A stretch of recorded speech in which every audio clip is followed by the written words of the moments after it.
Welcome back, Social 20. Today we are taking a special look at the left-right political spectrum during the French Revolution. This also serves as an introduction to the political spectrum that we're going to hang on to and refer back to in Social 30. This may not be the first time you've heard of the political spectrum. Maybe you remember studying it in Social 10 when we looked at ideologies. Or maybe you remember studying it in Social 9 when you looked at political systems. Either way, I'd like to take a quick look at the political spectrum. So, the political spectrum, the modern political spectrum, has its origins in the French Revolution. During this time, people tended to sit in their legislative assemblies close to people that had similar ideologies. And again, an ideology is simply a worldview. It's the world you want to create. It's the world as you see it. It's built on assumptions and values. Within it, there'll be ideas about the role of mankind, the role of government, the ideal role of citizens, what kind of economic, political, social relationships we should have. Well, in these legislative assemblies, especially when times become violent and volatile, it's human nature to try to sit closest to our allies, those who share similar views. And it turns out that those who shared or basically had most divergent views, they wanted to sit as far apart as possible. So in the middle we had what we call moderates. Moderates are, in terms of the French Revolution, moderates were okay with some change, so some progressive change, but they weren't as in favor of change as the next group, which we'll call liberals. Liberals are progressive. During the French Revolution, a liberal idea might be to pen the Declaration of the Rights of Man and Citizen. A liberal idea might be to investigate the abolition of slavery or the extension of rights to women. These are liberal ideas because they're new ideas. They're progressive ideas. But sometimes liberals are so committed to creating a new world that their vision, their ideology of this new world, they're so committed to achieving that they become violent. And that's the group that we call radicals. Radicals are progressive in the sense that they want to create a new world, but they look at violence as an acceptable means to an end in a Machiavellian way, right? So radicals and liberals may share similar ends. They both can envision some progressive society with all these new changes. Just radicals believe that violence is an acceptable means to an end. So back to the context of the French Revolution, our radicals might be those who believe it's acceptable to kill the king, to create a republic where we have citizens instead of subjects. Whereas liberals may be less willing to use violence to achieve an end of age of absolutism and a new era of citizens being equal.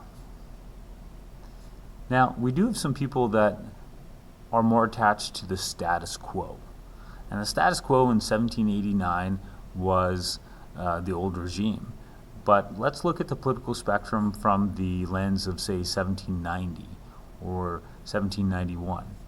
A conservative in 1790 is saying, let's stop here. This is the status quo. This is where I want change to end. So conservatives, status quo. They're not looking in favor of change.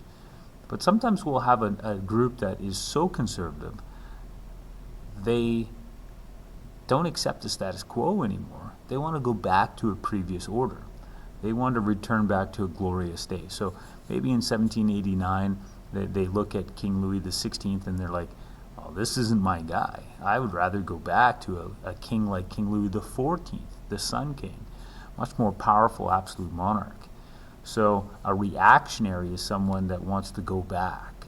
Someone that is maybe, instead of progressive, they're called regressive. And much like our radicals, a reactionary is willing to use violence to achieve it.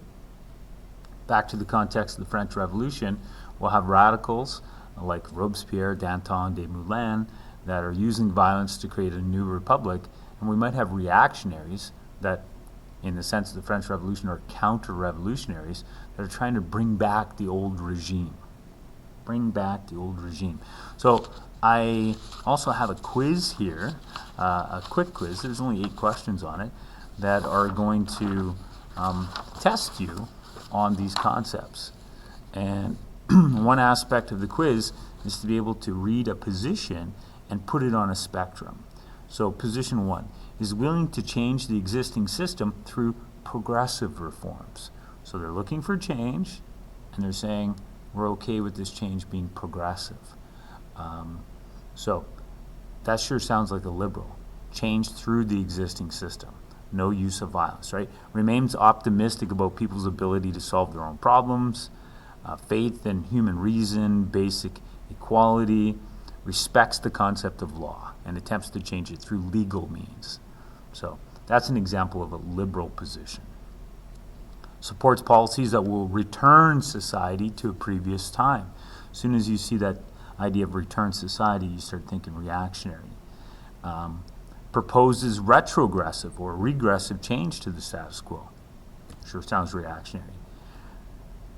Reflects extreme dissatisfaction with existing institutions and advocates any means, including violence, in restoring a former state. So that's reactionary. Favors immediate and fundamental progressive change to the existing system. Challenges the basic values and institutions. Argues that revolution is the only way to effect change. Sounds like radical. And then finally supports the status quo. Advocates very little change. Places great emphasis on traditional values and institutions. Favors less control over individuals. Opposes government remedies. Has an essentially cautious view of people. That's a conservative. So one way you get tested on this is to identify different perspectives. And then secondly, you're going to get tested on this by putting them in some sense of order. You know, how are they in an order from left to right?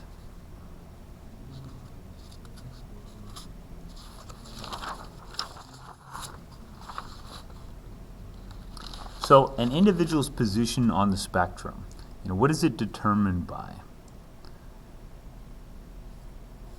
It's basically a reflection on the political spectrum, mind you, of their attitude towards and acceptance of change within society.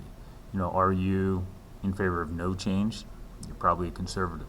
Do you want to change in a retrogressive or regressive way? You're reactionary.